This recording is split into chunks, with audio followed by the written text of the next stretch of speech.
Gen জির বিক্ষোভের মুখে পড়ে নেপালে বড়সড় পালাবদল হলো, যেখানে ডিপ স্টেটের থিওরিও সামনে এসেছে, কিন্তু ইউএসএ ছক বানচাল ব্যর্থ।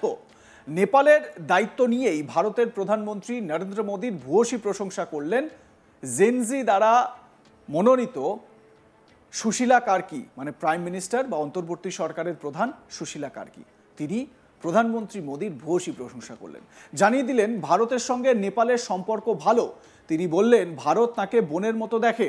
একটি ভারতীয় বেসরকারি চ্যানেলকে দেওয়া সাক্ষাৎকারে ভারতের সঙ্গে তার সম্পর্কের কথা নিয়ে স্মৃতিচারণা করেছেন তিনি বলেন 70-এর দশকে তিনি বেনারস হিন্দু বিশ্ববিদ্যালয় থেকে রাষ্ট্রবিজ্ঞানে স্নাতকোত্তর সম্পন্ন করেন। সুশীলা বলেন ভারতের নেতারা আমাকে বারবার মুগ্ধ করেছেন, ভারতীয় বন্ধুরা আমাকে বোনের মতো দেখেন।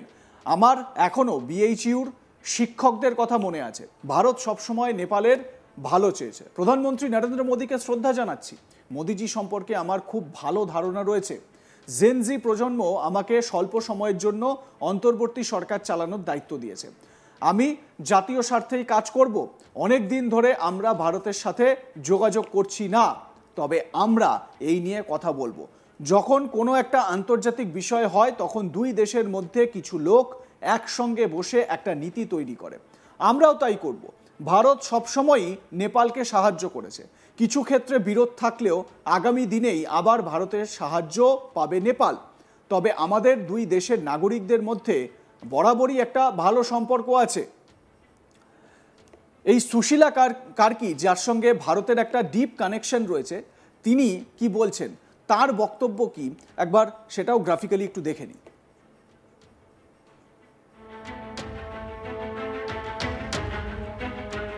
তিনি বলছেন ভারতের নেতারা আমাকে বারবার মুগ্ধ করেছে, ভারতীয় বন্ধুরা আমাকে বোনের মতো দেখেন। আমার এখনো বিএইচইউর শিক্ষকদের কথা মনে আছে। ভারত সবসময় নেপালের ভালো চেয়েছে। তারপর বলছেন প্রধানমন্ত্রী নরেন্দ্র মোদীকে শ্রদ্ধা জানাচ্ছি। মোদীজি সম্পর্কে আমার খুব ভালো ধারণা রয়েছে।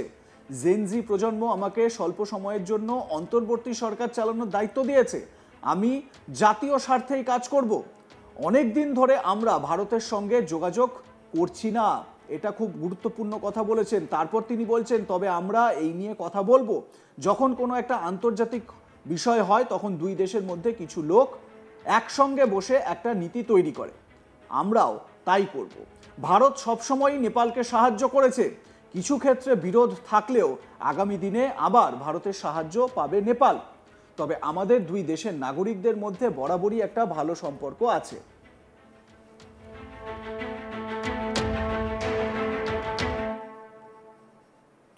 অর্থাৎ এই বক্তব্যের মধ্য দিয়ে কেপি শর্মা ওলি তাকে তিনি যে নিশানা করলেন সেটা কিন্তু স্পষ্ট বোঝা যাচ্ছে।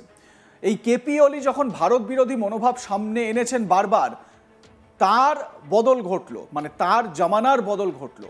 জেনজির বিক্ষোভের মুখে পড়ে পদত্যাগ করতে বাধ্য হন কেপি শর্মা ওলি। তার বদলে জেনজির পছন্দ এই সুশীলা কার্কি, যার সঙ্গে আবার ভারতের সম্পর্ক খুব গভীর।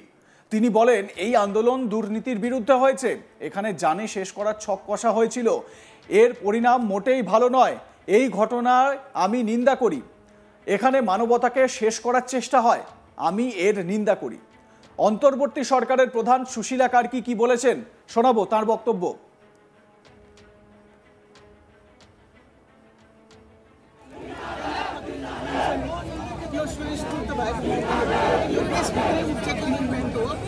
आज जे भयो नि यो जे भयो यसको यो चाहिँ यो कस्तो एउटा नकारात्मक जुन परिणाम आएको छ त्यसको विरोधमा चाहिँ अब हामी लाग्छौँ। जस्तो अहिले प्रश्नहरू पनि उठ्यो, प्रधानमन्त्रीलाई गृहमन्त्रीलाई अन्तर्राष्ट्रिय अदालतमा उभ्याउनुपर्छ, उहाँहरूलाई कारबाही गर्नुपर्छ, कानुनी दायरामा। किनभने यो genocide this is totally genocide of human being, अझ बच्चाको जेनोसाइड।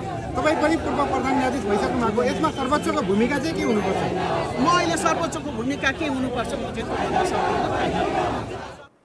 এবার আপনাদের বলি কে এই সুশীলা কার্কি। বছর 72-এ সুশীলা নেপালের প্রথম মহিলা প্রধান বিচারপতি। 2016 সালে তিনি নিয়োগ পেয়েছিলেন। তাকে নিয়োগ করেছিলেন রাষ্ট্রপতি বিদ্যা দেবী ভান্ডারী। দুর্নীতির সামনে তিনি কখনো মাথা নত করেননি, যার জন্য নির্ভীকভাবে একের পর এক রায় দিতে পেরেছিলেন তিনি। এক দুর্নীতিবাজ মন্ত্রীকে শ্রীঘরেও পাঠিয়েছিলেন সুশীলা দেবী। শান্তিরক্ষা মিশনে দুর্নীতি থেকে শুরু করে বিতর্কিত নিজগর ফাস্ট ট্র্যাক প্রকল্প বিভিন্ন সংবেদনশীল মামলার সঙ্গেও তিনি যুক্ত ছিলেন। এরপর 2017 সালে নেপালের কমিউনিস্ট পার্টি এবং নেপালি কংগ্রেস তাঁর বিরুদ্ধে ইমপিচমেন্ট প্রস্তাব আনে, তবে ব্যাপক জনসমর্থনের জেরে তা প্রত্যাহার করে নেওয়া হয়। আইন জীবনে প্রবেশের আগে তিনি শিক্ষকতা দিয়ে কর্মজীবন শুরু করেন। পরে 2006 সালে সাংবিধানিক খসড়া কমিটির সদস্য হন।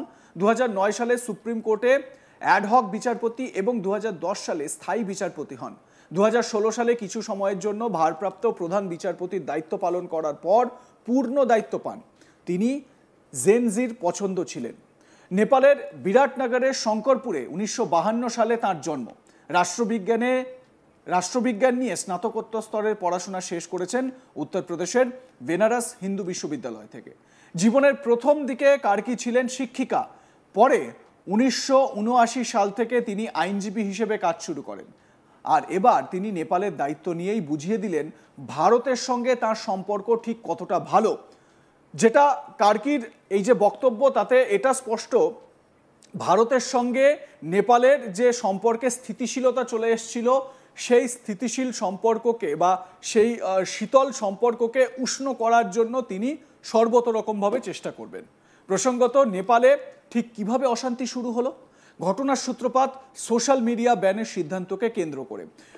গত সপ্তাহে ফেসবুক, ইনস্টাগ্রাম, ইউটিউব, হোয়াটসঅ্যাপ সহ একাধিক জনপ্রিয় প্ল্যাটফর্ম বন্ধ করে দিয়েছিল বামপন্থী ওলি সরকার। কারণ হিসেবে বলা হয়েছিল যে এই কোম্পানিগুলি নেপালের তথ্য প্রযুক্তি মন্ত্রকের নিয়ম মেনে রেজিস্ট্রেশন করেনি। এতে এক ধাক্কায় প্রায় 1 কোটি মানুষ ক্ষতিগ্রস্ত হন। আজকাল সোশ্যাল মিডিয়ার মাধ্যমে ব্যবসা থেকে পড়াশোনা সবই হয়। WhatsApp, Facebook, x handle, LinkedIn, এমনকি ইউটিউবের মতো প্ল্যাটফর্ম বন্ধ করায় অতান্তরে পড়েন সাধারণ মানুষ। বিশেষত তরুণ প্রজন্ম ক্ষোভে ফুঁসে ওঠে। এর মধ্যে আগুনে ঘি ঢালেন কেপি ওলি স্বয়ং। তিনি বলে বসেন, কোনো নির্দিষ্ট ব্যক্তির আয় বা চাকরির থেকে দেশের সার্বভৌমত্ব বেশি গুরুত্বপূর্ণ। এরপরই জায়গায় জায়গায় বিক্ষোভে নামেন সাধারণ মানুষ। দুর্নীতি, বেকারত্ব, স্বজনপোষণ বন্ধ না করে সোশ্যাল মিডিয়া বন্ধ করা হচ্ছে বলে দাবি তোলেন আন্দোলনকারীরা। আন্দোলনকারীদের বক্তব্য যে সোশ্যাল মিডিয়া ব্যান করেছে বলে শুধু এই আন্দোলন নয়, এই আন্দোলন কারণ এই দুর্নীতিবাদ সরকার বছরের পর বছর ধরে দুর্নীতির সঙ্গে যুক্ত। দেশের যে রিসোর্সেস রয়েছে সেই রিসোর্সেসকে এরা নিষ্পেষিত করছে। যুব সমাজ বেকারের হাতে চাকরি নেই, পেটে খিদে, সেই কারণে যুব সমাজ রাস্তায় নেমেছে। তাদের দাবি, সোশ্যাল মিডিয়া বন্ধের মাধ্যমে দেশবাসীর কণ্ঠরোধ করতে চাইছে সরকার। বিশেষত নেপো বেবি শব্দটি নেপালে ট্রেন্ড করছিল গত কদিন ধরেই। অর্থাৎ নেপালে উচ্চ পদে যে কেবলমাত্র প্রভাবশালীদের সন্তানরাই স্থান পান, সেই দাবি করা হচ্ছিল।